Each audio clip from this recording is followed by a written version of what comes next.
আজকে সারা দুনিয়ার মানুষ, বিশেষ করে আমার বাংলাদেশের মানুষ রৌদ্রের তাপে পাগলের মতো হয়ে গেছে।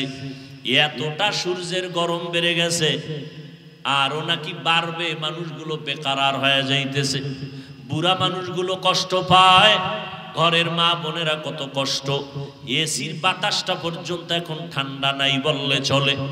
আরো যদি গরমের মাত্রা বেড়ে যায়, না জানি কি উপায় হবে। সেদিন এক আল্লাহর বান্দা বলেন, উত্তরবঙ্গে এত পরিমাণ গরমের তাপ, রাস্তার যে পেজগুলো ডালাই দেওয়া সব গইলে গেছে। গাড়ি চলে চাক্কার সাথে ওই পেজগুলো লেগে যায়। এত গরম রে বাবা।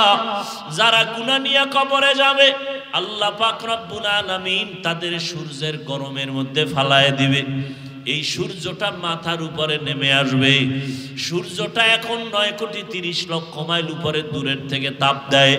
কিয়ামতের ময়দানে মাথার উপরে যখন চলে আসবে, বলো বাবা তখন কি উপায় হবে?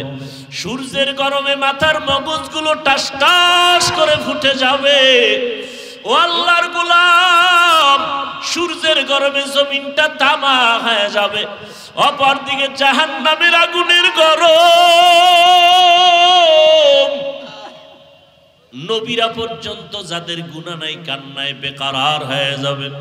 ও যুবক বাবারা, আল্লাহর কোরআনটা যদি মিথ্যা মনে করো, প্রমাণ দাও। একটা ভুল বের করে দাও, এখন দাড়ি ফালায় দিব, নামাজ বন্ধ করে দিব, কোরআনগুলো জ্বালায় দিব।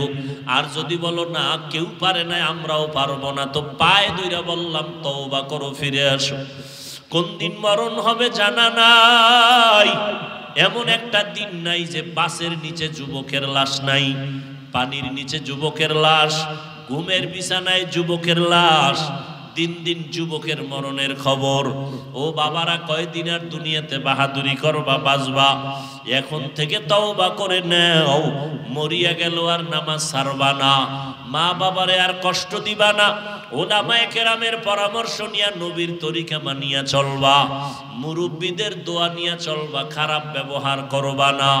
আল্লাহর কাছে মনে মনে বলো আর ডাকো, হে মালিক, আপনার হায়াতের মালিক, আপনি রিজিকের মালিক, আপনি ইজ্জতের মালিক। ও আল্লাহ, জীবন ভর কত অন্যায় করেছি, আপনি রাগ করিয়া পানিও বন্ধ করেন নাই, আপনি বাতাস বন্ধ করেন নাই, বেইজ্জতির লানতের মালা গলায় দেন নাই। আজকে ভুল বুঝতে পেরেছি, আর কোনোদিন অপরাধের কাছে যাব না। নামাজ কত ছাড়লাম, আজকে থেকে ছাড়বো না। বেপরদায় চললাম, আজকে থেকে আর চলবো না। মা বাবার দোয়া নিয়ে চলবো, উলামায়ে কেরামের পরামর্শ নিয়া নবীজির তরিকা মেনে চলবো। তওবা সবার কপালে নসিব হবে না। আল্লাহ যাদের কবুল করবেন তারা তওবা করবে। নবীজি বয়ান করছেন নির্ভেজাল বয়ান। আবু জাহাল কালেমা পড়ে নাই, আর ওমরের মতো বান্দা নবীকে জবাই করতে আসিয়াও কালেমা পড়ে ফেলেছে। এই জমিন আবু জাহালের মতো কিছু পাথরওয়ালা অন্তরের মালিক হাজারো বয়ান শুনে তওবা করবে না, বরং বাইরে গিয়া আরো সমালোচনা করে গুনাহ করবে। আর একদল ওমরের মেজাজওয়ালা মানুষ, এদের অন্তরের মধ্যে হঠাৎ যখন ভয় চলে আসবে, আরে আমি তো দুনিয়া চিরদিন থাকবো না, আজকে আমার মা বাবা ভাই বোন বাড়ি গাড়ি টাকা পয়সা যাই দেখি, মরণকালে সাদা কাফন ছাড়া কিছুই সঙ্গে যাবে না। ওই বাসবাগানে আমাকে রেখে সবাই চলে যাবে। ওই অন্ধকার কবরে গুনাহ নিয়ে গেলে দুই পার্শ্বের মাটির চাপ, ওই কবরে জাহান্নামের গরম, একটা বেতের বাড়ি সইতে পারি না, মশার কামড় সইতে পারি না। গুনাহ নিয়ে কবরে গেলে মাটির চাপ কেমনে সহ্য করব? এইভাবে চিন্তা করিয়া কত আল্লাহর বান্দা তওবা করে ফেলবে, চোখে পানি আসবে। যাদের অন্তর তৈরি হয়ে গেল, আর নামাজ ছাড়বেন না, বেপরদায় চলবেন না, মা বাবারে কষ্ট দিবেন না, তওবা করে নবীর তরিকায় উলামায়ে কেরামের পরামর্শ নিয়ে চলবেন।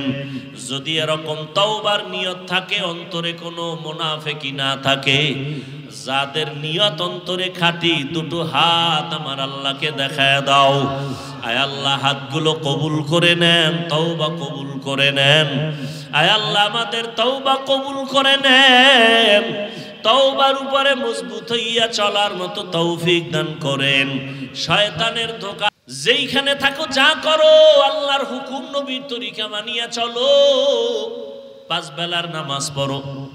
ডাক্তার যদি হও দোয়া করে গেলাম, ইঞ্জিনিয়ার হও আল্লাহ কবুল করেন, একজন প্রফেসর হও কোনো বাধা নাই, ইসলামের জন্য এটা সুনাম। তবে ডাক্তার হও, ইঞ্জিনিয়ার হও, প্রফেসর হও, বেয়াদব হইও না।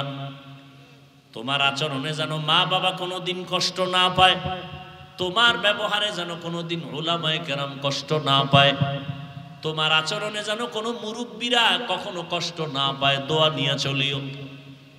ডাক্তার হও তবে আদর্শবান ডাক্তার হইও, ইঞ্জিনিয়ার হও তো আদর্শবান ইঞ্জিনিয়ার হইও।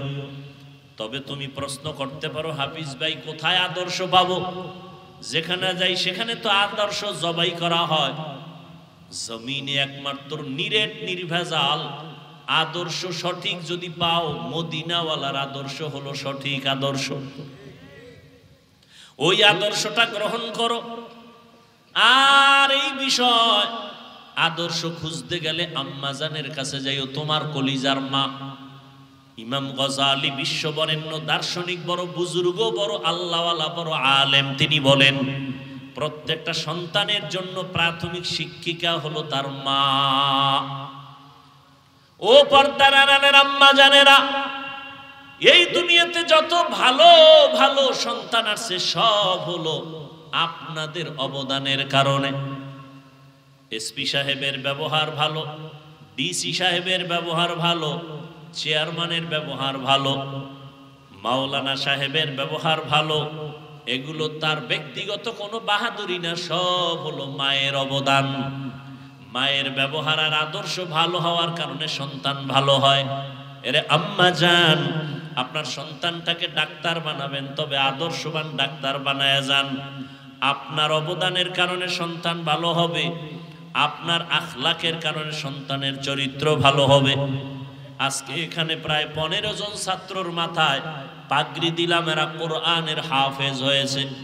আজকে খবর নিয়ে দেখেন তার মা বাবার কলিজা কত ধন্য, তারা কত আনন্দিত যে তার সন্তানটা হাফেজ হয়ে গেছে।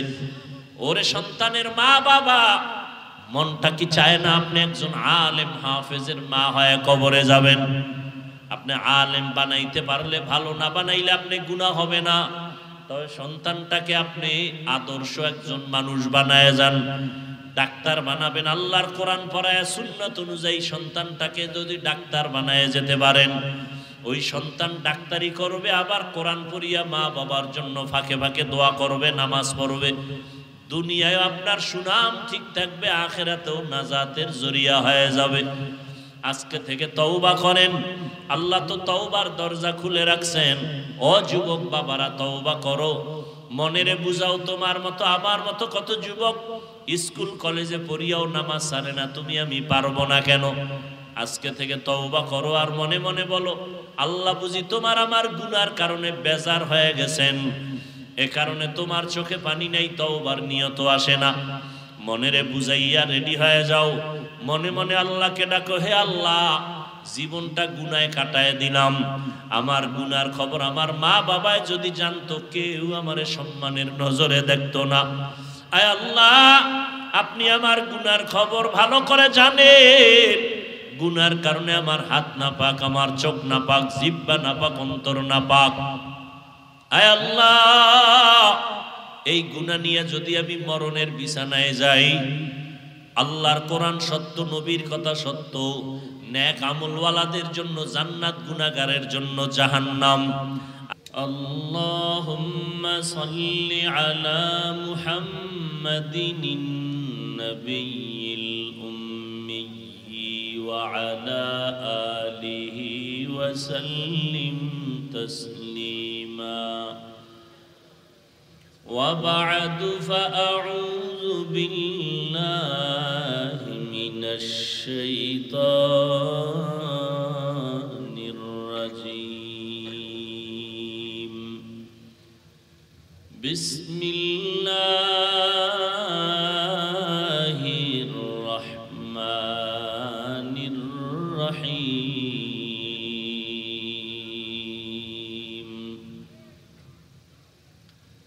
وما خلقت الجن والإنس إلا ليعبدون.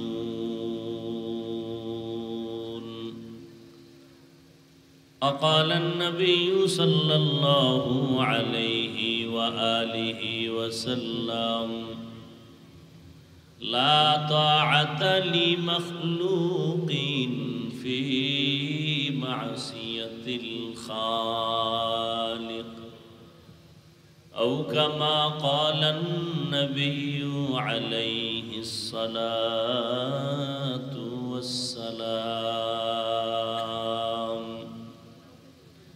صدق الله مولانا العظيم، صدق رسوله النبي الأمي الكريم، ونحن على ذلك من الشاهدين والشاكرين والذاكرين، والحمد لله رب العالمين. سبحانك لا علم لنا إلا ما علمتنا، إنك أنت العليم الحكيم. رب اشرح لي صدري ويسر لي أمري واحلل عقدة من لساني يفقه قولي.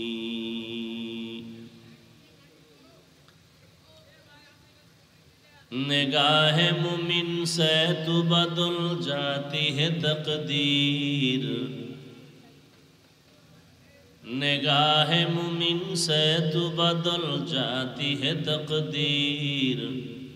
یہ بندہ کی قوت نہیں قدرت کا اشارہ، یہ بندہ کی قوت نہیں قدرت کا اشارہ. اے مرد خرد ترک معاصی کی ضرورت، اے مرد خرد ترک معاصی کی ضرورت. اب صحبت صالح کی سوا کوئی نہیں چارہ، اب صحبت صالح کی سوا کوئی نہیں چارہ. مردود ہے پیچھے ہمیں خبر نہیں لیکن، مردود ہے پیچھے ہمیں خبر نہیں لیکن، ایک وقت میں ہلاک جو اعمال ہے سارا، ایک وقت میں ہلاک جو اعمال ہے سارا.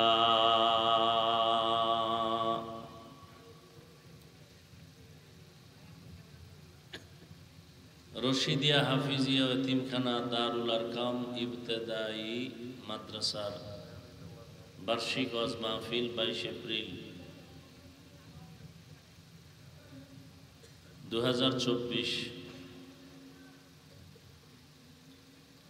সভাপতি আলহাজ মোহাম্মদ আব্দুর রশিদ মোল্লা, প্রধান অতিথি জনাবে K M Shafiqul Morshed আরুজ, chairman জেলা পরিষদ রাজবাড়ী, অন্যান্য অতিথিবৃন্দ, হযরত উলামায়ে কেরাম, অত্র অঞ্চলের বিভিন্ন জায়গা থেকে আগত আল্লাহ পাকের আশিকিন, জাকিরিন, শাকিরিন, মুহিব্বিন, মুরব্বিয়ান এজাম, কলিজার টুকরা আমার সমবয়সী যুবক বন্ধুগণ, স্নেহের ছোট ভাই, পর্দার আড়ালে মাইকের আওয়াজ শ্রবণরতা মা বোনেরা, আল্লাহ পাকের দরবারে শুকর যে আল্লাহ পাক আমাদেরকে এই ফিতনার যুগে হাজারো লাখো মানুষের মধ্য থেকে বাছাই করে পৃথিবীর শ্রেষ্ঠ মজলিস, উলামায়ে আহলে হকের মজলিস, গুনাহ মাফের মজলিস, তওবা কবুলের মজলিস, বেহেশতের বাগানে আসা বসার তৌফিক দান করেছেন। নিয়ামতের শুকর আদায়ার্থে মহব্বতে পড়ি আলহামদুলিল্লাহ। এই নয়েজ আসে কেন? নয়েজটা কমান তো। দরুদ ও সালাম সৈয়দুল মুরসালিন রহমাতুল্লিল আলামিন, শফিউল মুজনিবিন, খাতামুন নবিয়্যিন, সৈয়দুস সাকালাইন, ইমামুল মুরসালিন, शफीअ आज़म रसूल अकरम रहमत आलम नबीउल अरब वल आजम हबीब किबरिया अशरफुल अंबिया सय्यदुल अंबिया शफीअ महशर साक़ी कौसर आका इनामदार मदीना का ताजदार आफ्ताब नबूवत फ़ख्र मौजूदात सय्यदुल मखलूक़ात हज़रत मुहम्मदुर रसूलुल्लाह सल्लल्लाहु अलैहि वालिहि वसल्लमेर ऊपर सर्वोपरि शुकर जादेर अक्लान्त परिश्रमेर माध्यमे आज सुंदर आयोजन समय परामर्श अर्थ दिए दुआ करे उपस्थित हुए माइक लाइट पैंडेलेर व्यवस्थापनार माध्यमे सहयोगिता जारा करेছেন प्रत्येकকেই আল্লাহ পাকের খিদমতের বরকতে দুনিয়াতে শান্তি পরকালে চিরমুক্তির ব্যবস্থা করে দিন। উলামায়ে কেরাম আলোচনা করেছেন, আমি সংক্ষিপ্ত আলোচনার নিয়তে কোরআনে হাকিমের এক আয়াতে কারীমা তিলাওয়াত করেছি, নবীজির হাদিস থেকে একটি হাদিসের অংশ পড়েছি। ইখলাস ও রুহানিয়াতের সমন্বয়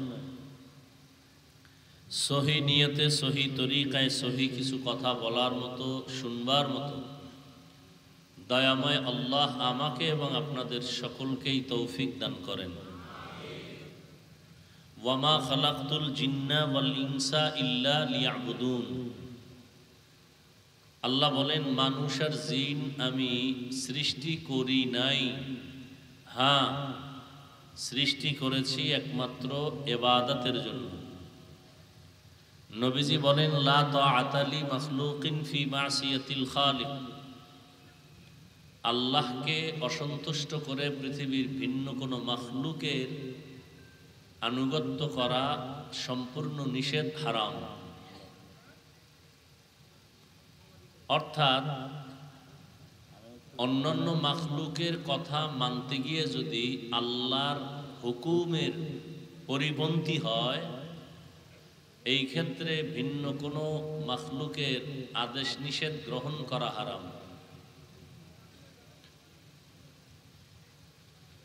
যদি অন্য কোনো ব্যক্তির কথা মানতে গেলে আল্লাহর হুকুমের বিপরীত না হয়, সেক্ষেত্রে হারাম না।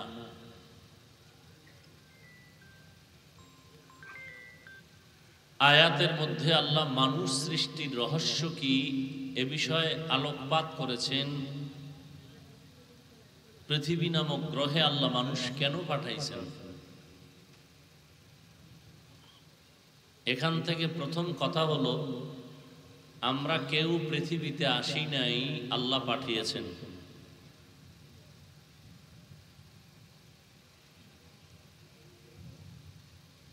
আমরা আসছি কেউ, কে পাঠাইছেন?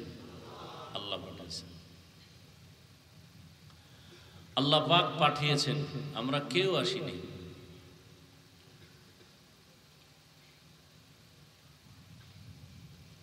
আবার যখন সময় হবে আল্লাহ নিয়ে যাবেন, আমরা কেউ থাকতে পারবো না। তাহলে কেউ যদি কাউকে পাঠায় কোথাও, বিনা কারণে পাঠায় না, উদ্দেশ্য থাকে, কারণ থাকে। আল্লাহ আমাদেরকে সৃষ্টি করেছেন, আল্লাহ আমাদেরকে আমাদের দরখাস্ত বিহীন পাঠিয়েছেন। আমরা কখনো বলি না আল্লাহ আমাদেরকে মানুষ বানান, পৃথিবীতে পাঠান। আল্লাহ দয়া করে আমাদেরকে সৃষ্টি করেছেন। এর কারণ কি? আমরা অনেকে মনে করি অনর্থক আসছি চলে যাব, এত টেনশন কিসের? আল্লাহ বলেন এটা ধারণা কেন করো? আফাহাসিবতুম আন্নামা খালাকনাকুম আবাসান ওয়া আন্নাকুম ইলাইনা লা তুরজাউন।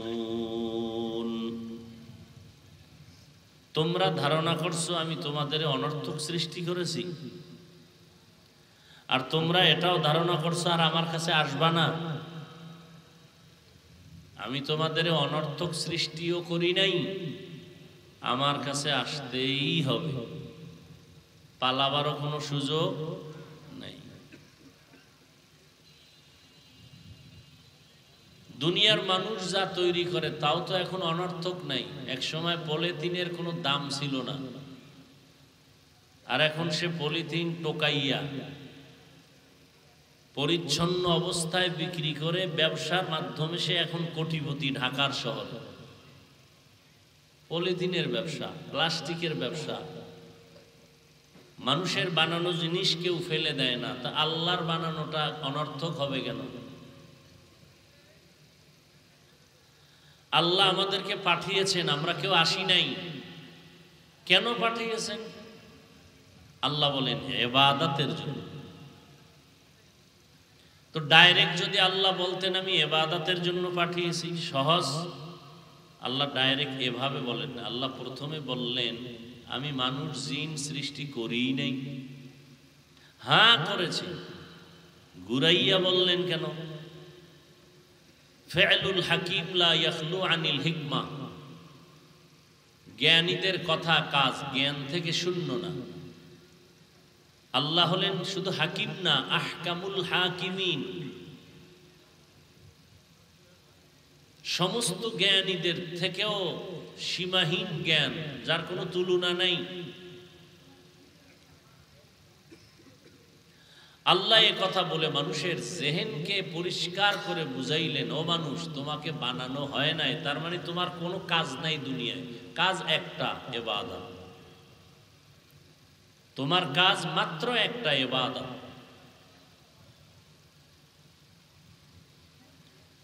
ইবাদত মানি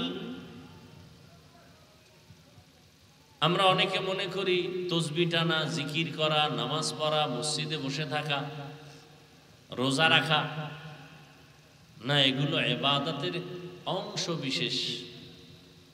তো ইবাদত কি? মানুষের জীবনে যা করবে সব ইবাদত। ব্যবসা, চাকরি, ঘুম, খানা দানা, বিবাহ শাদী সব ইবাদত। হাসি দিবেন ইবাদত, কান্না করবেন ইবাদত, ব্যবসা করেন ইবাদত, চাকরি করেন ইবাদত, লেখাপড়া করেন ইবাদত, সব ইবাদত। মনে হয় একটা ইবাদতের চাদরের পুরা পৃথিবীর মানুষকে আল্লাহ আটকায় দিয়েছেন। বাথরুমে যাবেন তাও ইবাদত, তবে বিনা শর্তে না। দুইটা শর্ত আছে। যা করব, যা বলবো সব হবে আল্লাহর সন্তুষ্টির জন্য। দ্বিতীয় শর্ত হলো যা করব, যা বলবো সব হবে নবীজির তরিকায়। প্রত্যেকটা কাজের একটা নিয়ম আছে না? নিয়ম ছাড়া কোনো কাজ নাই দুনিয়াতে। নিয়ম ছাড়া যখন যা মনে চায় যদি এগুলো করে, আমরা এদেরকে পাগল বলি। রাস্তায় পাগল, বাজারে পাগল, হাসে কান্দে দৌড়ায়, ওর কোনো নিয়ম নাই। মন চাইলো ঘুমাইলো, মন চাইলো হাসলো, কান্না করলো, খাইলো, ঘুমাইলো, এই অবস্থা। এজন্য তারে আমরা পাগল বলি। এর চলাফেরার কোনো টার্গেট নাই। আল্লাহ মানুষ বানাইছেন ইবাদতের টার্গেট নিয়ে। আপনি ইবাদত কেমনে করবেন এটা নিয়ম আছে। একটা প্রতিষ্ঠান নিয়ম ছাড়া চলে না, সরকারি হোক বেসরকারি হোক। একটা পরিবার নিয়ম ছাড়া চললে ওই পরিবার সফল হতে পারে না। একটা প্রতিষ্ঠান নিয়ম শৃঙ্খলার সাথে পরিচালিত না হলে ওই প্রতিষ্ঠান সফল হতে পারে না।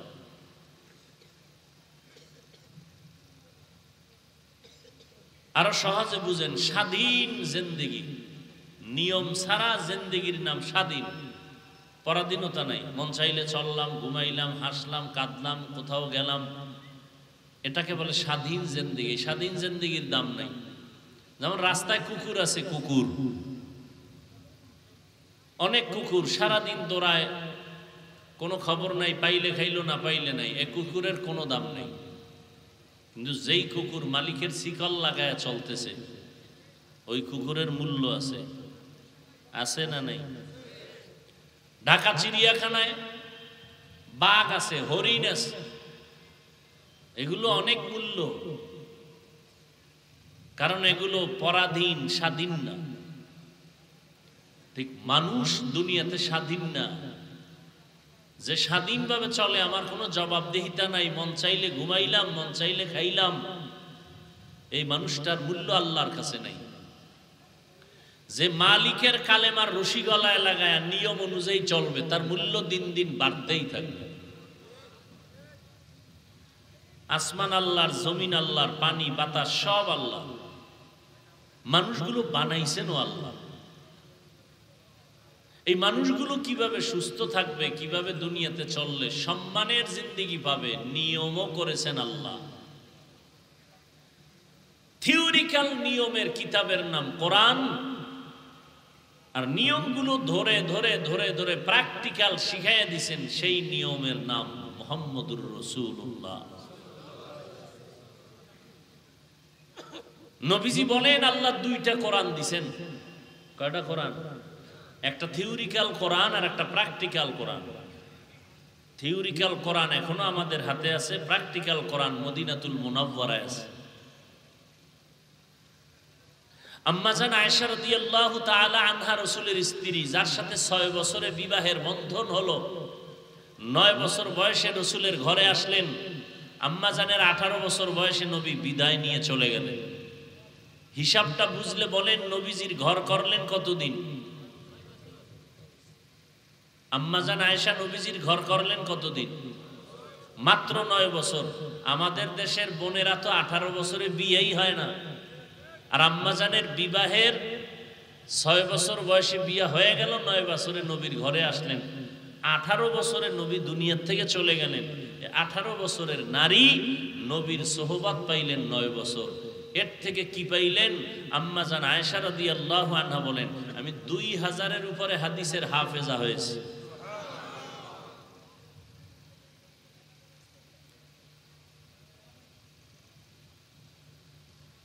আম্মা জান আয়েশা রাদিয়াল্লাহু আনহা বড় একজন পৃথিবীর শ্রেষ্ঠ মুফাসসিরা, কোরআনের তাফসীর শ্রেষ্ঠ তাফসীর যিনি করেছেন আম্মা জান আয়েশা রাদিয়াল্লাহু আনহা। এত জ্ঞান আল্লাহ তাকে দিবেন। কেবারে সাহাবা, বড় বড় বড় বড় সাহাবায়ে কেরামদের জটিল সমস্যার সমাধান আম্মা জান আয়েশা দিতেন, তাদের সব সমাধান হয়ে যেত। তো একদিন গিয়ে জিজ্ঞেস করেন নবীজির বিবি আম্মাজানকে, নবীজির চরিত্র আদর্শ কি? আম্মাজান উল্টা প্রশ্ন করলেন, আফা তাকরাউনাল কোরআন, আপনারা কোরআন শরীফ তেলাওয়াত করেন না? ক্বালু বালা, হ্যাঁ করি। আম্মাজান বললেন, কানা খুলুকুহুল কোরআন, রাসূলের আদর্শই হলো কোরআন।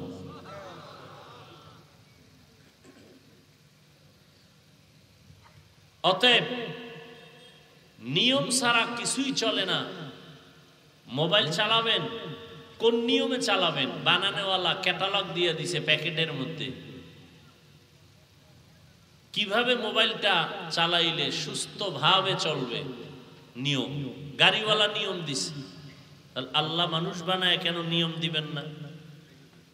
ওই নিয়ম যারা মেনে চলবে তারা দুনিয়াতেও সফল, আখিরাতেও সফল।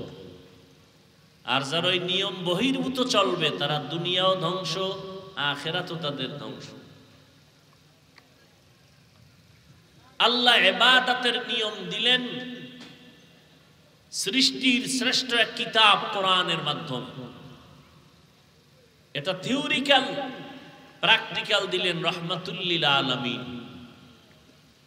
নবীর মাধ্যমে কোরআন দিয়া, নবীও নাই, কিয়ামত পর্যন্ত মানুষ কেমনে চলবে একটা প্রেসক্রিপশন তৈরি করে দিলেন। এজন্য নবী বিদায় বেলা বলেন, قال النبي صلى الله عليه وآله وسلم تركت فيكم أمرين لن تضلوا ما تمسكتم بهما كتاب الله وسنة رسوله। নবী চ্যালেঞ্জ দিলেন, ও উম্মতেরা, আমি বিদায় বেলা দুটো জিনিস তোমাদের মাঝে রেখে যাই। চ্যালেঞ্জ দিয়া গেলাম, যদি আঁকড়াইয়া ধরে রাখতে পারো তোমার জীবনেও দুনিয়ার হায়াতে ঈমান নষ্ট হবে না, লাইনচ্যুত হবে না, পথভ্রষ্ট হবে না। কয় জিনিস? 1 নাম্বার, আল্লাহর কোরআন কিতাবটারে আঁকড়াইয়া ধর। দ্বিতীয় হলো আমি নবীজির রেখে যাওয়া সুন্নতের আঁকড়াইয়া ধরো। আল্লাহর কসম ১৫০০ বছর পর এই জমিনের দিয়ে তাকায় দেখেন আজও গোটা দুনিয়ার মধ্যে ইসলামের দুশ্মন কম না বেশি? আওয়াজ দেন। অনেক বেশি। কি ইহুদিরা ইসলাম চায় না, খ্রিস্টান চায় না, বৌদ্ধরা এক কথায় কেউই চায় না, এমন কি নামদারি মুসলমানেরাও চায় না। বলে কোরআনের আওয়াজ বন্ধ করো, ঠিক না? ঈদ উল ফিতর গেল, ঈদের রাতে কি পরিমাণ গান বাজছে, ডেক সেট চালাইছে, কেউ একটা ডাক লয় নাই। কেউ বলে না এত আওয়াজ দিয়া কেন ডেক সেট চালাও, ঘরের বাচ্চাগুলো ভয়ে কান্না করে, বন্ধ করো, সাউন্ড কমাও। কিন্তু এমনও মুসলমান আছে যারা বলে কোরআনের আওয়াজে বাচ্চার কষ্ট হয়, তাড়াতাড়ি সাউন্ড কমাও। তাহলে বেঈমানরাও চায় ইসলাম ডুবে যাক, কোরআনের আলো বন্ধ হয়ে যাক। কিছু মুসলমান নামদারিরাও চায় এই জমিনের মধ্যে দ্বীনের আলো বন্ধ হয়ে যাক। এরা জানে নামাজ পড়া ফরজ, না পড়া কবিরা গুনাহ, এরপরও পড়ে না। এত সুন্দর এক রমজানুল মুবারক, মুসলমানের রুহের তাজা করার খাতিয়া রমজানের রোজা। শরীরটা তাজা রাখার জন্য আমরা ভাতের পরে ফল খাই, ভিটামিন খাই। রুহু আমাদের ভেতরে আছে, যেই রুহুটা না থাকলে সন্তান কাঁদবে, আব্বা নাই, এরে তোর আব্বার চেহারা হাত পা যেমন ছিল আগের মতো এখনো আছে। এটা আমার আব্বা না, আব্বার লাশ পড়ে আছে, আব্বা নেই। তো এতদিন তুই কারে আব্বা ডাকছো? এই খোলসটাকে আব্বা ডাকছো, আসল আব্বাকে তো চিনোই না। এখন দেহটা পড়ে আছে বলে আব্বা নাই, আব্বার লাশ পড়ে আছে। তাহলে তুমি আসল বাবাকে চিনো নাই। রুহু, এটার নাম রূহ, এটার নাম আত্মা, এটার নাম মন, এটার নাম কলব। আল্লাহ পাক এই রুহুটা দান করেছেন। এটা তাজা থাকলে পুরা দেহটা তাজা থাকবে। দুনিয়ার বডি তাজার জন্য বিভিন্ন খাদ্য আছে, তাও আল্লাহ বানাইছেন। ওই খানা নিয়ম ছাড়া খাইলে আবার দেহটা অসুস্থ হয়, জ্বর হয়, ঠান্ডা লাগে। আবার এই দেহটা চিকিৎসার জন্য বহু ডাক্তার আছে, এমবিবিএস, এফআরসিএস, এফসিপিএস ডাক্তার, আবার হোমিওপ্যাথিক আর এক লাইনের ডাক্তার, আবার কবিরাজি চিকিৎসা, ইউনানি চিকিৎসা, আয়ুর্বেদিক চিকিৎসা, সবগুলো দেহের চিকিৎসক। আমাদের দেহের থেকে আসল জিনিস রূহ, ওই রূহটাও আল্লাহ পাক বানাইছেন, এটারও খাদ্য আছে। ওই খানাও যদি খাও রূহ তাজা থাকবে, তবে নিয়ম ছাড়া খাইলে রূহটা দুর্বল হবে, অসুস্থ হবে। ওই রূহ অসুস্থ হলে দুনিয়াতে যতদিন থাকো রূহের চিকিৎসা করো, রূহের চিকিৎসা করো, তাহলে রূহ তাজা হবে। রূহের চিকিৎসার ডাক্তারও আছে বিভিন্ন রকম। কিয়ামত পর্যন্ত এই রূহের চিকিৎসার জন্য একদল ডাক্তার জমিনে থাকবে, তাদের নাম ওয়ারাসাতুল আম্বিয়া, নবীর ওয়ারিস, উলামায়ে আহলে হক। এদের একমাত্র কাজ হলো মানুষের রূহের চিকিৎসা করবে। ঔষধ কি? ঔষধ দুইটা, আল্লাহর কোরআন দিয়া, সুন্নতের ঔষধ দিয়া রূহটারে তাজা রাখবে। রোজা রাখবেন, এটা রূহের ঔষধ। নামাজ পড়বেন, এটা রূহের ঔষধ। জিকির করবেন, রূহের ঔষধ। আল্লাহ কোরআনের মাধ্যমে দিলেন, ওয়ানুনাজ্জিলু মিনাল কুরআনি মা হুয়া শিফা, ওয়ানুনাজ্জিলু মিনাল কুরআনি মা হুয়া শিফাউ ওয়া রাহমাতুল লিল মুমিনিন। আল্লাহ বলেন, আমি কোরআন থেকে অল্প অল্প বারবার অবতীর্ণ করেছি ওই জিনিস যেটা ঔষধ। আল্লাহ কোরআন থেকে বারবার অবতীর্ণ করছেন ঔষধ। এরে নবীরা শেখ, এই রূহের চিকিৎসার জন্য আজ উলামায়ে কেরাম দারে দারে গরুয়ে দুরান, তাবলিগলাদের মেহনত রুহের চিকিৎসা, পীর সাহেবদের মেহনত রুহের চিকিৎসা। এই ওয়াজ মাহফিলের আয়োজন হলো রুহের চিকিৎসা। রমাজানুল মুবারক রুহের চিকিৎসা। কিন্তু এই রমাজান চলে গেল, কত আল্লাহর বান্দা আছে এখানেও বসা আছে, রোজা পাইছে, রমাজানে রোজা রাখে নাই। কিছু কিছু কুলাঙ্গারেরা বলছে রোজা রাখবো কেন, ভাতের টান আছে আমার ঘরে। আমরা কি ভাতের অভাবে রোজা রাখছি? আমরা রোজা রেখেছি আল্লাহর সান্নিধ্য অর্জন করার জন্য। রোজার মাধ্যমে তাকওয়া অর্জন হবে।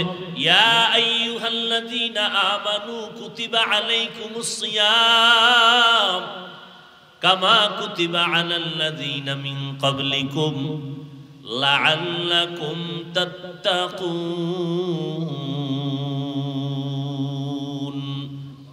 তাকওয়া অর্জন করার জন্য আল্লাহ রোজা দিবেন। রোজা তাকওয়ার দাম কত? কয় তাকওয়ার যে অর্জন করবে সে দুনিয়াতেও বাদশা, পরকালে বিনা হিসাবে জান্নাত। যাদের মধ্যে আল্লাহর ভয় আছে, তাকওয়া আছে, বেঈমানরা যত বিরোধিতা করুক সামনে আসলেই দোয়া চায়, দোয়া। ডাকাত সামনে দাঁড়াইলে দোয়া চায়। তাহলে তাকওয়াওয়ালা চতুর্মুখী দুশ্মনের মাঝে আজ যারা আল্লাহর কোরআন রসুলের সুন্নতের আদর্শ নিয়ে এখনো আছে, এত দুশ্মনের মাঝেও তাদের সম্মান কমে নাই। কমছে? পৃথিবীটারে একেবারে অন্ধকার বানায় দিল করোনা। পুরা জমিনটা একেবারে থেমে গেল, প্রত্যেকের চলার গতি বন্ধ হয়ে গেল। চাকরি বন্ধ, ব্যবসা বন্ধ, দোকান বন্ধ, রাস্তা বন্ধ, ট্রেন বন্ধ, প্লেন বন্ধ, সব বন্ধ, ফ্যাক্টরি বন্ধ, সব। কিন্তু আমার আল্লাহর কোরআনের মাদ্রাসা বন্ধ হয় নাই। কোন হুজুরের আনা খাইয়া রাস্তায় গিয়া বলে নাই মেয়ে ছেলে নিয়ে কষ্ট পাইতেছি, ভিক্ষা দাও। বলছে? থাকলে দুই একজন আর প্রমাণ দেন। বলছে? তো কেন আপনারা বলেন হুজুরেরা ভিক্ষা করে খায়? হুজুরেরা ভিক্ষা করে না, মানুষ কলিজা দিয়া মোহাম্মত নিলে কষ্ট পায়। রমাজানে ঘরে ঘরে দাওয়াত, ইমাম সাহেব না গেলে কয় হুজুর আমার ঘরে খাইলো না কেন, আর মসজিদে যাব না, মনে কষ্ট। আপনি হারা বছরে একদিন খুঁজেও দাওয়াত পান না, আর ইমামের দাওয়াত দিছে, খাইলো না কেন, এই মনে কষ্ট, এই জন্য ইমামের কাছে যায় না। এ সম্মান টাকা দিয়ে কেনা যায়? এরপর কয় হুজুরেরা অন্যের বাড়ি খায়, পরেরটা খাইয়া, পরেরটা খায় না কোন চোরায়? কি আপনি দোকান দিছেন, চায়ের দোকান, আপনি পানি মিশাইয়া চিনি লাগাইয়া দুধ দিয়া বেচেন, বিনিময়ে টাকা পাইতেছেন। তা আর একজনেরটা খাইতেছেন না, পকেটের টাকা। তো আপনি চা দিয়া টাকা নিতেছেন, কেউ কাপড় বিক্রি করে টাকা নেয়। ওলামায়ে কেরাম আল্লাহর দ্বীন মানুষকে দিয়া মানুষের হাদিয়া খায়। আপনি খান জোর কইরা, ওলামায়ে কেরাম জোর করে খায় না। ওলামায়ে কেরাম একদিকে মানুষের পেছনে কুত্তার মতো মেহনত করে, গাধার মতো মেহনত করে, বিনিময় কিচ্ছু পায় না। কত দেন? একজন ইমামের মাসে দেন কত? ৫,০০০, ১০,০০০, কি ৬ মাস বাকি, ঠিক নেই? আর যারা সরকারের গোলাম চাকরি করেন, ২০,০০০, ২২,০০০, ৪০,০০০ বেতন পাইয়া আবার আন্দোলন করে, বেতনের স্কেল বাড়াও, না হয় গদিতে লাল বাতি জ্বালায় দেব। তো ইমামের বেতন মাত্র ৬-৭,০০০, ৬ মাস বাকি। ইমাম কি জুমায় কইছে কমিটি বেতন বাড়াও আর বাকি বেতন দাও, এবং মাসের ১ তারিখ বেতন না দিলে আজকের আসর থেকে সূরা উল্টা পড়ুন? কি বরং বেতন বাকি, কোনো কষ্ট নাই, কমিটিরে কোনো গালি দেয় নাই। গভীর রাতে আল্লাহর কাছে কান্না করেছে, হে মালিক আমার এই অল্প টাকার মধ্যে তুমি বরকত বাড়ায়া দাও। ঠিক নেই?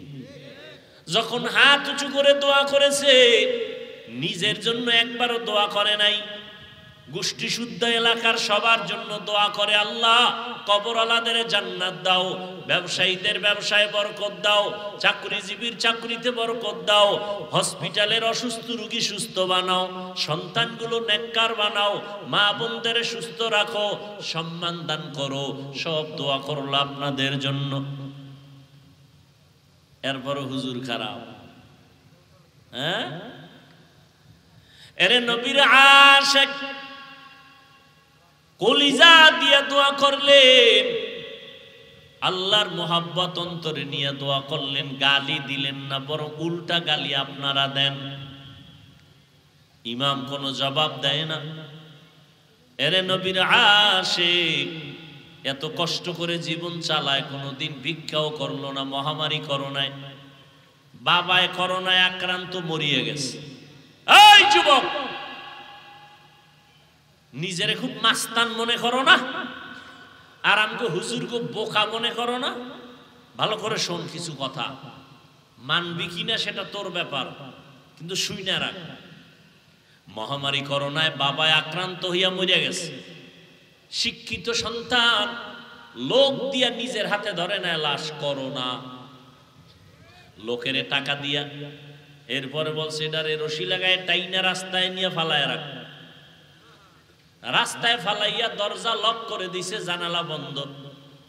বাবার লাশটা রাস্তায় ফালায় দিছে, কুত্তায় খাইছে লাশটা, না জানাজা হইছে, একবারও সন্তান আর খবর নেয় নাই করোনা।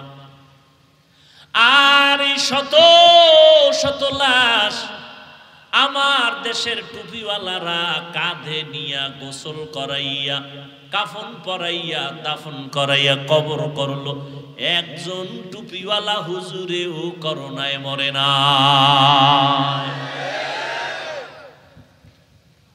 সম্মান তোমার আব্বা দেয়? কথা কয় না, কে দেয়? আল্লাহ দেয় বিদায় দুশ্মনেরাও দুশ্মনী কইরা অসম্মানী করতে পারে না। এজন্য অল্প টাকার ভেতরেও বরকত। আপনারা 1 লাখ টাকা মাসে কামাই কইরাও 2টা ছেলে মেয়ে নিয়ে খাইতে পারেন না, মাথা গরম, চান্দি গরম, বউয়ের সাথে মিল নাই, সন্তান নিয়ে ভিডাভিডি। আর হুজুরদের ঘরে সন্তান অনেক বেশি, কারণ আপনি তো সন্তান আসার রাস্তা বন্ধ করতে গিয়া ট্যাবলেট খাইছেন। আমরা হুজুরেরা খাই না, বরং খাওয়ার বিরুদ্ধে বয়ান করি, কারণ মদিনার নবী বলেন সন্তান বাড়াও। তাহলে হুজুরগো ঘরে সন্তান কম না বেশি? বেশি। আপনারা ট্যাবলেট খাইয়ে কমাইতে পারছেন কি? আগের তুলনায় বাংলাদেশের সংখ্যা মানুষের কম না বেশি? তো ট্যাবলেটের অ্যাকশন কই? কি খাইলেন জীবন বল? কমাইতে তো পারলেন না। 2 সন্তানের মা বাবা গরিব নাই, 5 সন্তানের মা বাবা ধনী নাই। তো সন্তান বাড়লেই যে রিজিকে টান পড়বে, এই চালাকি কথা আপনাকে কে শিখাইল? 1%, 2%, 3%। আপনাদের কাঠা আছে না? কাঠা জমিনের কয় শতাংশে কাঠা? ঢাকাতে 1.5% 1 কাঠা। আচ্ছা মুরব্বীরা বলেন তো, 1% বা 1 কাঠায় যেই পরিমাণ দান হইতো 50 বছর আগে, 30 বছর আগে, এখন কি কম হয় না বেশি হয়? সরকার বাড়ায় দিছে না? কে বাড়াইছে? আগে পেয়ারা 10টা খাইলেও জিহ্বায় টের পায় না কি খাইছি, আর এখন 1 পেয়ারা একজন খাওয়া যায় না, কেজি পেয়ারা। এই পেয়ারা বড় বানাইছে কোন বাবায়? সত্য কথা স্বীকার করেন, জবান খুলে বলেন কে বাড়াইছেন? তো আল্লাহ জানে, মানুষ যেহেতু বাড়ছে, খানার চাহিদাও বাড়ছে, এই জন্য খানার সব ব্যবস্থা কে করছেন? কই আপনাদের চালাকি কই? আপনাদের ঘরে সন্তান কম, হুজুরদের বেশি, ঠিক না? আপনার কামাই রুজির বেনিফিট বেশি, হুজুরের কম। কই হুজুর না খায় মরে না, হুজুরের টাকায় বরকত। কয় কেমন জানেননি? একজনে 3 প্লেট খাইয়াও খায় আরো দে, কি আছে না নাই? আর হুজুরে বাচ্চা বউ মিলাইয়া 1 প্লেট ভাগ কইরা খাইয়াও থাইকা যায়, পেটে আর জায়গা নাই। এর নাম বরকত, এর নাম বরকত। তাহলে একজনের 3 প্লেট লাগলে আপনার ঘরে 10 প্লেটও হয় না। তাহলে আপনি 1 লাখ কামাই কইরাও হুতাশা, পেরেশান। আর ইমামের ঘরে 10 সন্তান, 1 প্লেট লাগে না। বিসমিল্লাহ কইয়া টুপিটা বইরা হাত দুইটা ধুইয়া সুন্নতি দস্তারখানে যখন লোকমাটা দিছে, দিয়া 1 লোকমা খাইয়া খায় লাকাল হামদু ওয়া লাকাশ শুকর, ও আল্লাহ তোমার গুণগান গাইতেছি, তোমার কৃতজ্ঞতা স্বীকার করতেছি। আল্লাহ কয় অল্প খাওয়ায় বরকত। মানুষ 3 প্লেট খাইয়াও পেট ভরে না, তুই 1 প্লেটের অর্ধেক খাইলেই পেট ভরে যাবে। এ বরকত কে দেয়? আল্লাহ দেয়। এই বরকত এখনো আছে না নেই? আচ্ছা দেখেন তো, রমজানে নগদ একটা প্রমাণ। রমজানে ইফতারি টাইম বাকি আর আধা ঘন্টা, পেটে ক্ষুধা আছে না নাই? পানির পিপাসা আছে না নাই? 10 জনে একত্রে ইফতারি করবে, খানা 10টা প্লেটে রেডি, শরবত রেডি, বুট পেঁয়াজু মুড়ি রেডি, আরো আরো অনেক কিছু। কিন্তু পেটের ক্ষুধাটা এত বেশি ছিল, মনে মনে এইরকম ধারণা ছিল, উফ কি দিছে তো আমার একার দরকার। কি মনে মনে কয়, 2 জন যদি কইতো যে আমি আর এক জায়গায় যাই, তার 2 প্লেট আমি পাইতাম। ঠিক নেই? কি পরিমাণ ক্ষুধা বুঝেন। আল্লাহর কুদরতটা দেখেন তো, বরকত কি জিনিস। আজান দিছে, বিসমিল্লাহ কইয়া শরবতের গ্লাসটা টান দিছে, দেওয়া মাত্রই ক্ষুধা নেই, নিজের প্লেটের খানা খাইতে পারতেছে না। এর নাম বরকত। ইয়া ইলাহি तू मेरा माबूद है, या इलाही तू मेरा माशूक है।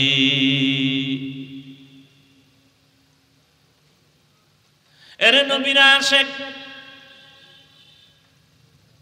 নবী বলেন 2 জিনিস আঁকড়াইয়া ধরো, জমিনেও তোমার সম্মান নষ্ট হবে না। সবাই বিরোধিতা করে, সবাই বিরোধিতা করে, সবাই চায় আলেম ওলামার জবান বন্ধ হয়ে যাক। কত আলেমরে ফাঁসি দিল, কত মাদ্রাসায় আগুন লাগাইল, হাজার হাজার আলেমরে মেরে ফেললো ব্রিটিশরা। ভারতে মাদ্রাসায় তালা লাগাইয়া দিল। স্পেনের শহরে মুসলমানদের জাহাজের মধ্যে উঠাইয়া আগুন দিয়া জ্বালায় দিল। হাজারো লাখো কোরআন শরীফের তাফসির পুইরা ফালাইল, নদীর মধ্যে ফালায় দিল। এই রকম ধাপে ধাপে আঘাত অত্যাচার কম করে নাই। কিন্তু এর পরেও তাকায় দেখো, ওদের আঘাতের পরে বর্তমান দুনিয়ায় মুসলমানের সংখ্যা যারা জানেন জবাব দেন কম না বেশি? মাদ্রাসা কম না বেশি? মসজিদ কম না বেশি? তাবলীগের খেদমত বাড়তেছে না কমতেছে? পীর মুরিদির লাইনে সব দিনই খেদমত বাড়তেছে না কমতেছে? বাড়তেছে। কারণটা কি জানেননি? জোয়ারের পানিতে বাদ দিলে পানির শক্তি বেড়ে যায়, ইমানদারের ইমানে আঘাত করলে মুমিনের ইমানের শক্তি বেড়ে যায়। ইসরায়েলের মধ্যে তাকায় দেখো, ওদের অত্যাচারে ফিলিস্তিনের মুসলমানের বড় খারাপ হালাত। আমরা ইফতারি সাহারি খেয়ে কত আরামে দিন কাটাইছি, ফিলিস্তিনের মুসলমান সাহারি পায় না, ইফতারি পায় নাই। মায়ের সামনে সন্তানের জবাই করেছে, সন্তানের সামনে মাকে জবাই করেছে, খানা নাই। এত কষ্টের মাঝেও মুসলমানের বিজয় আসতেছে। ও মুসলমান, আল্লাহ পাক রব্বুল আলামিন এইভাবে দিন জিন্দা রাখবেন। নবী বলেন 2 জিনিস আঁকড়াইয়া ধর। আজও খোদার কসম করে বলি, যার কাছে কোরআন আর নবীর তরিকা যতটুকু আছে, তার কাছে ততটুকুই সম্মান আছে। যার কাছে কোরআন নবীর সুন্নাত যতটুকু নাই, তার কাছে ততটুকু সম্মানও নাই। এমপি সাহেব দেখা হলে কয় হুজুর কেমন আছেন, দোয়া কইরেন। মন্ত্রী সাহেব দেখলে কয় হুজুর দোয়া করবেন। এটা টাকা দিয়া কিনে পাওয়া যায় না, পাওয়া যায়? আমি কি এগুলি গোপনের কোনো কিছু বলতেছি? আপনাদের চোখের সামনে না? ও যুবক, আল্লাহ ইবাদতের জন্য মানুষ পাঠাইছে। তোমার মতো যুবক, নবী কইছে কোরআন ধইরা রাখ, সুন্নাত ধরে রাখ। কিন্তু আমি কিন্তু এই ব্যাখ্যা দিয়ে আপনাকে কই নাই যে নবী কইছে হুজুর হইয়া পাগড়ি লাগাও। তুমি স্কুলে পড়ো বাধা নাই, কলেজে পড়ো বাধা নাই, চাকরি করো বাধা নাই, কোরআনটা ধরে রাখো, নবীর সুন্নাত ধরে রাখো। এই যুবকেরা, তোমার মতো যুবক স্কুলে পড়ে, কলেজে পড়ে, 5 ওয়াক্ত নামাজ পড়ে, মিথ্যা বলবা না, বলো আছে না নাই? আমগো হুজুর দরকার নাই, তোমারে আল্লাহ জুতা দিয়া ফিডাইব তোমার জাতি বাইরে সামনে রাইখা। এই বেঈমান, তোর মতো যুবকটাই তো কলেজে বইরা নামাজ পড়ছে, তুই পারলি না কেন? বল, তুই নিজে বল, তোর বিচার কি হবে? হুজুর টুজুর বাদ দে। তোমার মতো যুবক র‍্যাব, আর্মি, পুলিশ, বিডিআর এর চাকরি করে, 5 বেলার নামাজ পড়ে, সত্য বলো আছে না নাই? নিজের বিবেকটাকে জিজ্ঞাসা করো, তুমি কেন পারো না? রাস্তায় গাড়ি চালায়, ড্রাইভারেরা আজান হয়ে গেছে গাড়ি বন্ধ করে যাত্রী সহ মসজিদে নামাজ পড়ে। সত্য কথা মানো না মানো, স্বীকার করো, তুমি পারো না কেন? তোমার মতো যুবক নদীর মধ্যে মাছ ধইরাও নামাজ ছাড়ে না, তুমি কেন পারো না? তোমার মতো যুবক সন্তান কৃষি কাজ করে, নামাজ ছাড়ে না, তুমি কেন পারো না? তোমার মতো যুবক সন্তান কর্মচারী শ্রমিকের কাজ করে, নামাজ ছাড়ে না, তুমি কেন পারো না? ও যুবক আল্লাহর গোলাম, ও বৃদ্ধ বাবাজি, আপনাদের মতো কত বুড়ারা হাতে লাঠি নিয়ে মসজিদে গিয়ে 5 ওয়াক্ত নামাজ পড়ে, আপনি কেন পারবেন না? ও পর্দার আড়ালের আম্মা জানেরা, আপনার মতো বহু মা এখনো আছে তাহাজ্জুদ পড়ে, 5 ওয়াক্ত নামাজ পড়ে, পর্দা করে, স্বামীর মাল হেফাজত করে, নাই? আম্মা জানেরা, আপনারা কেন পারবেন না? ও যুবক বাবারা, ও বৃদ্ধ বাবাজিরা, আপনারাও যে আল্লাহর গোলাম, আমিও সেই আল্লাহর গোলাম। নাকি আপনাদের আল্লাহ আলাদা?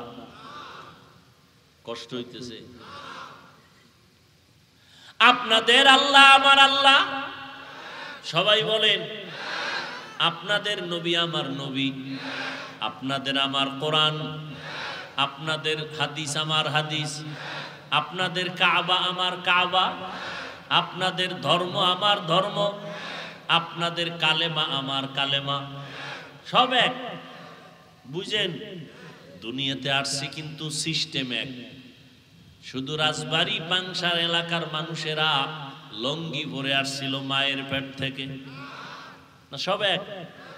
বিদায়ের যেদিন আওয়াজ হবে, আজকে আমি বক্তা হিসাবে কত ভাব, আমি মুফতি সাহেব কত ভাব, আমি চেয়ারম্যান কত ভাব, আমি এমপি কত ভাব, আমি টাকাওয়ালা কত ভাব। মরণের সময় যেদিন হবে, কে ধনী, কে গরিব, কে আলেম, কে বক্তা, কে শ্রোতা, কে ডাক্তার, কে রোগী, কাফনে ঢুকলে সব বাহাদুরি শেষ। সবার মরণকালে কাফন হবে 3টা, মা বোনদের হবে 5টা, কালার হবে আলাদা। চরমনাইওয়ালাদের মরণকালের কাফনের কালার একরকম, তাবলিগওয়ালাদের মরণকালে কাফনের কালার আর এক রকম। সবে কবরের সাইজটা হবে কারোটা 20 হাত, কারোটা 5 হাত, না সব এক।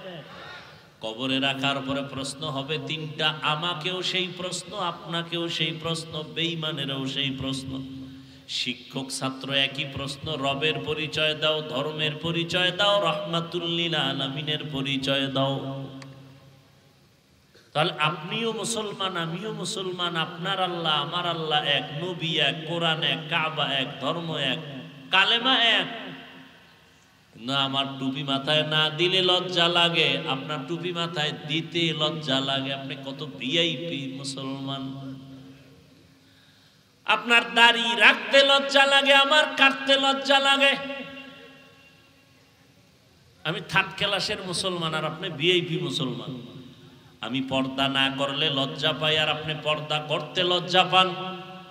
আমি মসজিদে না ঢুকলে লজ্জা লাগে আর আপনি মসজিদে ঢুকলে লজ্জা লাগে। কেমন নিমক হারাম আপনি, লজ্জা শরমও করে না, আবার বাহাদুরি করেন আপনি। হুজুর গোছে ভালা, দিল পরিষ্কার না। চেয়ারম্যান সাহেব কিন্তু বলে গেছে একটা পয়েন্ট, সুদের বিষয়। পৃথিবীতে নিকৃষ্ট মানুষগুলো, আল্লাহ দুই দল মানুষের অভিশাপ দিয়েছেন। আল্লাহ কেমন অভিশাপ দিছে? এই বেঈমানগুলো রেডি থাক, আমি আল্লাহ নিজে তোদের সাথে যুদ্ধ করব, রেডি থাক। কয় দল? এক দল সুদখোর, আর এক দল ওলিয়া উলিয়া মানে না যারা, তাদের ব্যাপারে। এক দলের কথা আছে কোরআনে, আর এক দলের কথা আছে বুখারী শরীফে। সুদের খাতায় যাদের নাম থাকবে ওরা হজ করলে কবুল হবে না, ওরা কোরআন পড়লে কবুল হবে না, ওরা মোনাজাত দিলে আল্লাহর কসম একটা মোনাজাতও কবুল হবে না। সুদের খাতায় নাম রাইখা যত কোটি টাকা দিয়ে মাদ্রাসা বানায়, 1 টাকারও সওয়াব পাবে না। মসজিদ বানাইলে কোনো সওয়াব নাই, বরং তওবা না করিয়া মরলে চিরস্থায়ী জাহান্নামী। কয়দিন? হ্যাঁ, জীবনে কোনো দোয়া কবুল হবে না, মোনাজাত কবুল হবে না তওবা না করা পর্যন্ত। এরপরও সুদ আছে না নাই? এই বয়ান তো এখন নাই বললেই চলে। আমরা মাঠে ময়দানে ফাঁকে ফাঁকে কিছু আলেমরা কয়, মসজিদে তো এই বয়ান নাই। কারণ কোন ইমাম খতিব এই বয়ান দিলে সূর্য ডুবার আগে ইমাম বাড়ি, ঠিক নেই? কারণ শিয়ালের হাতে মুরগি রাখলে যা হওয়ার তাই।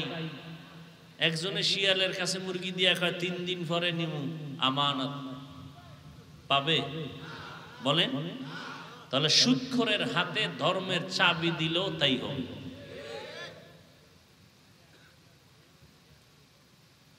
আহা, আমাদের আল্লাহ এক, নবী এক, কোরআন এক, সত্য ধর্ম, সত্য আল্লাহ, সত্য নবী সব মানি। অথচ এই রোজার মাস রোজা রাখে নাই মুসলমান। আবার একদল রোজা রাখছে তারাবি ভরে নাই, আছে না? আবার একদল তারাবি ভরছে পুরাটা ভরে নাই। দেখেননি কোয়ালিটি কেমন? কেউ ভাই আপনি পুরাটা ভরেন না কেন? কয় ওমরে ফারুক রসুলের সাহাবীর সাথে আমার একটু ঘুমের ঘরে দ্বন্দ্ব হয়েছে। আমি নবী মানি, ওমরে ফারুক নবীর সাহাবীরে মানি না। হ্যাঁ, একজনে যদি হাফিজ ভাই আপনারে আমি খুব মহব্বত করি, যা চান তাই দিব, আপনার ছেলেরে আমি 1 সেকেন্ডের জন্য দেখতে পারি না। মহব্বত বাড়লো না কমলো? হ্যাঁ, যারা সাহাবায়ে কেরামদের বিরুদ্ধে সমালোচনা করবে, লেখবে, আল্লাহর কসম একবার, আল্লাহর কসম 2 বার, আল্লাহর কসম 3 বার, ওয়াল্লাহি বিল্লাহি তাল্লাহি, সাহাবায়ে কেরামদের ব্যাপারে যারা ইশারা ইঙ্গিতে বলবে বা লেখবে তারা ভণ্ড, তারা বাতিল। তাদের যারা ভণ্ড বলবে না তারাও ভণ্ড।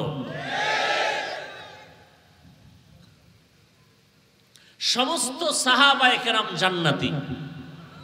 আজীবনের জন্য ঘরের দরজায় লিখে রাখবেন, সমস্ত সাহাবায়ে কেরাম, কোনো সন্দেহ নাই। আপনার ঈমানটা সঠিক না ব্যাঠিক, এর স্কেল হলো সাহাবায়ে কেরামের ঈমান। আপনি এত সোজা মনে করেছেন সাহাবায়ে কেরামদেরকে? আপনার ঈমান সঠিক না ব্যাঠিক, তার স্কেল কি? সাহাবায়ে কেরামের ঈমান। আপনি এত সহজ মনে করেন না। সাহাবাদের ঈমানের সাথে আপনার ঈমান ঠিক তো ঠিক, ব্যাঠিক তো ব্যাঠিক। কোনো চালাকি চলবে না, চালাকি দুনিয়ায় করতে পারবেন, তবে চালাকির সীমা লঙ্ঘন হইলে দুনিয়াতে মরার আগেই ধরা খেয়ে যাবে। কারণ হাদিসে আছে 2টা অপরাধ যদি দুনিয়াতে মানুষ করে ফেলে শাস্তি মরার আগেই শুরু। এক অপরাধের নাম জুলুম, আর এক অপরাধের নাম মা বাবার সাথে বেয়াদবি। قال النبي صلى الله عليه وآله وسلم اثنان يعجلهما الله في الدنيا البغي وعقوق الوالدين। তো আমি যে কথা নিয়ে বয়ান শুরু করেছিলাম, ইবাদত, নামাজ পড়া ইবাদত না, রোজা রাখা ইবাদত, শুধু এতটুকু না, স্কুলে পড়ো, কলেজে পড়ো, ডাক্তার হও, ইঞ্জিনিয়ার হও, লেখাপড়া করো, সব ইবাদত যদি নবীজির তরিকায় হয়। আর নবীর তরিকা বাদ দিয়ে যদি নামাজও পড়ো, এও গুনাহ। একজনে মাগরিবের নামাজে দাঁড়াইয়া 3 রাকাত ফরজের শেষে চিন্তা করে আল্লাহরে মোহব্বত কইরা আরো 2টা সেজদা বাড়াইয়া 4 রাকাত বানাই, বেজোর রাইখা লাভ কি? আল্লাহর জন্যই মোহব্বত কইরা 2 সেজদা বাড়াইয়া আর একটা রাকাত বাড়াইয়া জোর বানাইয়া 4 রাকাত পড়ছে মাগরিব, সওয়াব বেশি হবে না নামাজ বাদ? কারণ কি? নবীর তরিকায় ওই 1 রাকাত বাদ না সব বাদ? সব বাদ। আল্লাহ কয় নতুন করে দাঁড়ায় কানে ধর, কানে ধরে নতুন করে বেদবি করলি কেন? আমার মোহাম্মদ কে জানো তুই? মুসা নবী আমার বন্ধু, ঈসা নবী আমার বন্ধু, ইব্রাহিম নবী আমার বন্ধু, ইসমাইল নবী আমার বন্ধু, সব নবী আমার বন্ধু, আমার মোহাম্মদ আমার বন্ধু। আদম সফিউল্লাহ, ঈসা রুহুল্লাহ, মুসা কালিমুল্লাহ, ইসমাইল জবিহুল্লাহ, ইব্রাহিম খলিলুল্লাহ। আমি ভালোবাসা এক একজনের এক একটা পদবি দিছি, কিন্তু হাবিবুল্লাহ কাউকে দেই নাই। কারণ সব নবী রাসূল সব আমি আল্লাহ তাআলার আশিক, আর আমি আল্লাহ নিজে হলাম মুহাম্মদের আশিক। অতএব ওই নবীর তরিকা বাদ দিয়া মাস্তানি করবি, তোর দুনিয়াও বরবাদ, আখিরাতও বরবাদ। সব নবী আমি আল্লাহর আশিক। আমি আল্লাহ কার আশিক? ঠিক তেমনি ভাবে সমস্ত সাহাবায়ে কেরাম মুহাম্মদের আশিক, আর মুহাম্মদ আমার নবী ওমরে ফারুক সাহাবীর আশিক। এবার বুঝেন ওমরের দাম কত। সেই ওমর 20 রাকাত তারাবি সিদ্ধান্ত নিয়ে চালু করাইছেন জামাতে মসজিদে নববীতে। হাজার হাজার হাজার সাহাবাদের মিটিং কইরা আজও পর্যন্তই চালু হয়ে আসছে। শরীফে ওমরের পক্ষে আয়াত নাজিল করছেন, আর নবীরে বলছেন, জিব্রাইল নবীরে গিয়া কও ওমর যেই মতামত দিছে আমি আল্লাহ মেনে নিলাম, নবীকেও মেনে নিতে বলো। তারাবি না, অন্য বিষয়। তাহলে এবার বুঝেন ওমরকে আল্লাহ কি পরিমাণ ভালোবাসেন, নবীর বন্ধু।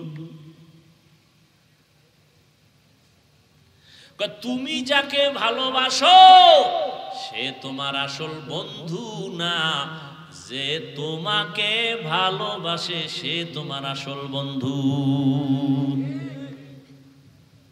এই ভালোবাসার পাগলেরা পাগলায় দৌড়াইতেছে, মায়ের গুল্লি মারি, বাপের গুল্লি মারি, ওই রাস্তার ফেতনি ভাইছে, ফেতনির লগে চলে যাবে, মরবে এক রশিতে। ভালোবাসা। এই যুবক, লেখা রাখিস আজকে থেকে, মোবাইল স্ক্রিনে আজে বাজে ভাল্লুকের ছবি রাখো না, আজকে লেখাটা লিখবি, যে তোমাকে ভালোবাসে সে তোমার আসল বন্ধু, তুমি যাকে বাসো সে তোমার আসল না। তুমি দেখবা তোমাকে ভালোবাসে কিনা। তুমি যাকে ভালোবাসো সে তোমার আসল বন্ধু নয়, তোমাকে যিনি ভালোবাসেন তিনি তোমার আসল বন্ধু।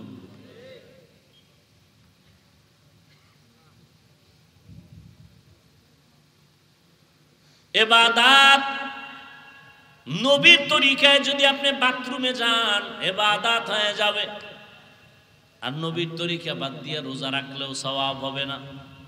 একজন এইবার 30 রোজা রাইখা আবেগ বাইরে গেছে, চিন্তা করে 12 মাস আল্লাহ রোজা দিলে একটাও ছাড়তাম না, তো যেহেতু আল্লাহ দেয় নাই অন্তত ঈদের দিনটা রোজা রাখি, সওয়াব হবে। আল্লাহর জন্যই রোজা রাখছে, হবে, কারণ নবীজির তরিকায় নাই। সেজদা এটা বড় একটা আল্লাহ খুশির কাজ না? সেজদা বড় দামি একটা ইবাদতের অংশ। এই সেজদা যদি কবরে দেয়, বট গাছের দেয়, কেন? নবীর তরিকায় নাই। আর নবীর তরিকায় আপনি যদি বাথরুমে যান তাও ইবাদতে পরিণত হবে। বাথরুমে ঢুকছেন, খালি মাথায় ঢুকবেন না, নবীর তরিকা মাথা ঢেকে যাবেন। নবীজির সুন্নাত বাথরুমে ঢুকার আগে বাম পা দিয়া ঢুকবেন, দোয়া পইরা ঢুকবেন। পইরা দোয়া পড়বেন, ঢুইকা দোয়া পড়বেন না পইরা ঢুকবেন? দোয়া পারেন না, বিসমিল্লাহ বইলা ঢুকবেন। কোন পা দিয়া? বাম পা দিয়া ঢুকবেন।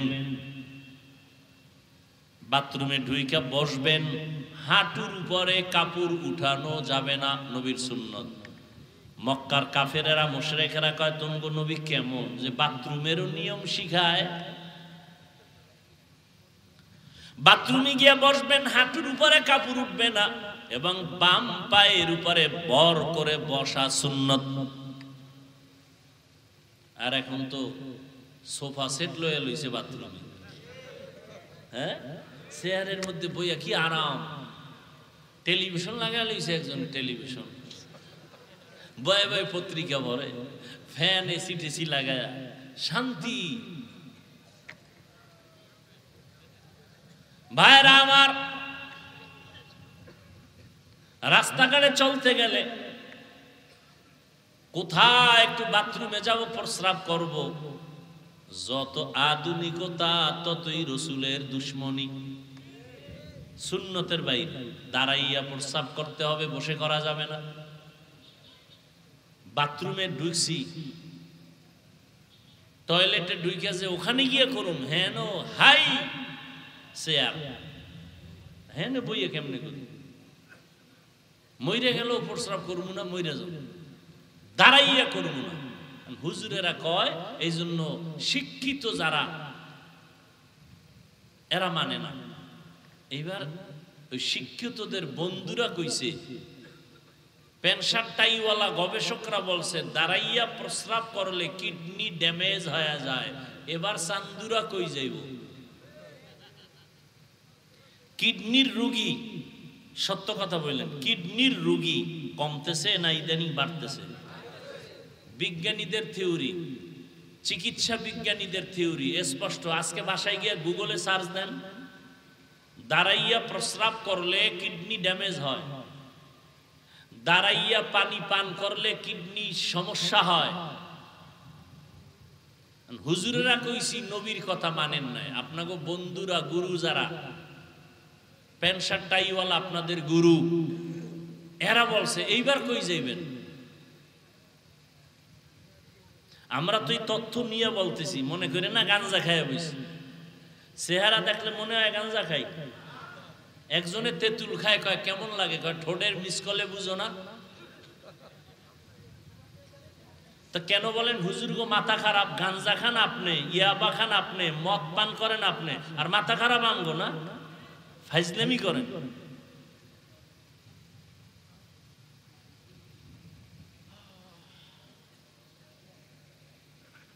আল্লাহ হেদায়াত দান করুন। ওয়ামা খালাকতুল জিন্না ওয়াল ইনসা ইল্লা লিয়াবুদুন। আল্লাহ বলেন ইবাদতের জন্য আমি মানুষ বানাইলাম। ইবাদত নবীর তরিকায় হতে হবে। খানা খাইবেন ইবাদত, ঘুমাইবেন ইবাদত। মদিনার নবী বলেন এশার নামাজ পড়ে যদি কেউ ঘুমাও, ঘুম থেকে উঠে যদি আবার ফজরের নামাজ আদায় করো, ঘুমাইয়া যত সময় তুমি কাটাইবা এই সময়টাও নেকের পাল্লায় ওজন দেওয়া হবে। তাহলে ঘুমটাও দেখছেন নি কত দামি। আর আপনি তো এখন ঘুমাইতে যাইয়ে সারা রাত মোবাইলের মোরাকাবা, ঠিক নি? স্ত্রীর হক আদায় না পারলেও টেনশন নাই, মোবাইলের হক যথাযথ আদায় হচ্ছে। সারা রাত কবিরা গুনাহ, কবিরা গুনাহ, কবিরা গুনাহ। আমরা মোনাজাত ধরি বইয়া, মোবাইলওয়ালারা রাতের বেলা মোনাজাত ধরে হইয়া, ঠিক নি? হাসেন, বেতের বাড়ি যখন শুরু হইব টের পাইবেন সেদিন। আল্লাহর কোরআনকে মিথ্যা মনে করছেন? ও যুবক, সারাটা রাত মোবাইল চালাইয়া শুধু গুনাহ করছো এতটুকুই না, বরং তুমি মোবাইল সারা রাত চালাবার কারণে তোমার চেহারার নূর নাই। এই বেটা, তোর বয়স মাত্র 26, তোর চেহারা থাকবে গোলাপের মতো, তোর চেহারা কার্টুন হয়ে গেছে কেন? তোর চেহারার মধ্যে আকর্ষণ নাই কেন? এই বেহায়া, নির্লজ্জ, তোর চেহারার দিকে তাকাইলে মায়া লাগে না কেন? 40 বছরের পরে তোর চেহারা ভাটা আসবে, তোর 26 বছরের চেহারা নষ্ট করছো কেন? আল্লাহর কসম করে বলে যাই, লিখে রাখ, তোর চেহারা পৃথিবীর কোন মেডিসিন দিয়ে আর সুন্দর করতে পারবি না। একটা মেডিসিন আছে, যদি গুনাহ ছাইরা দাও, নেক আমল করো, আল্লাহর কসম তোর চেহারা আবার নূর ফিরে আসবে, আকর্ষণ ফিরে আসবে, লাবণ্যতা, উজ্জ্বলতা ফিরে আসবে।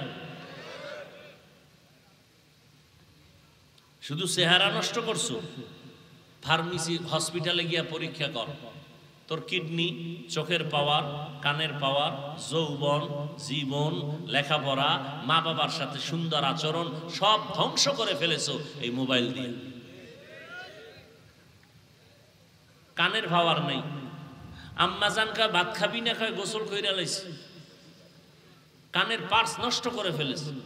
আল্লাহ এগুলো দিছে, একটা মেয়াদ দিয়ে দিছেন, এই পার্স গুলো মেয়াদ শেষ হওয়ার আগে এটারে নষ্ট করে ফেলেছো গুনাহ কইরা।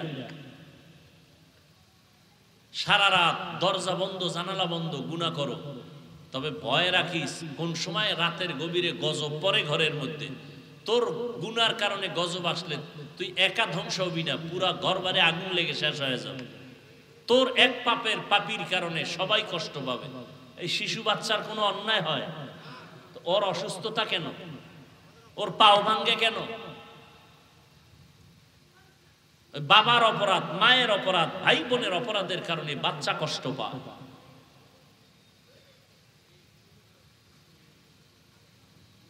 হেদায়েত আল্লাহ না দিলে উপায় নেই। ও যুবক আল্লাহর গোলাম,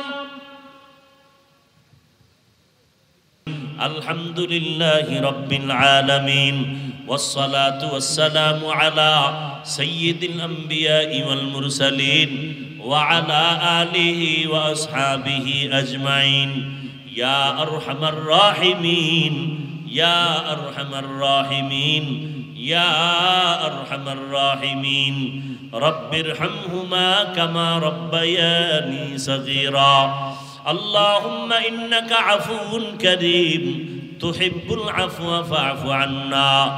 ও দয়ার মালিক, প্রচন্ড গরমের ভেতরে আপনার কিছু গোলামদের নিয়ে হাত তুলেছি রে আল্লাহ।